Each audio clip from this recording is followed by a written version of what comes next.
Kau selawat bawa ketiak Datuk kau sudah.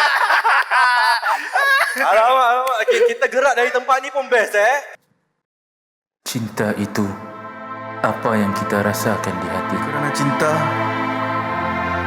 aku merasa tertekan. Cinta aku hanya pada apa yang boleh menghiburkan aku. Tapi, cinta apa yang paling hakiki?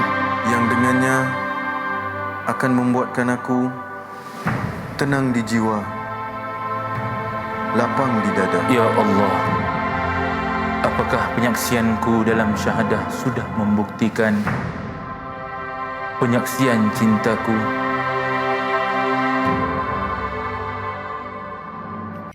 Tak apalah, Di. Kita dah biasa dengan perangai kau ni.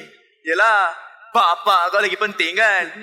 Kita kawan je. Jadi kalau kau suruh kita tinggal tunggu jam pun, kita okey. Cila Zik, tak mau marah. Aku lambat bukan sengaja tau. Aku kena jaga datuk aku tau, sorang-sorang kat rumah. Tak apa, Di. Aku dah cakap tak apa, maknanya tak apa. Aku dah masak lah dengan perangai kau ni. Yelah, sekejap datuk kau sakit. Lagi. Sekejap, apa? Bapak kau yang lambat. Lepas tu apa? Mak kau mati bah. Cukup ah. Watch the full episode on Rehu.tv.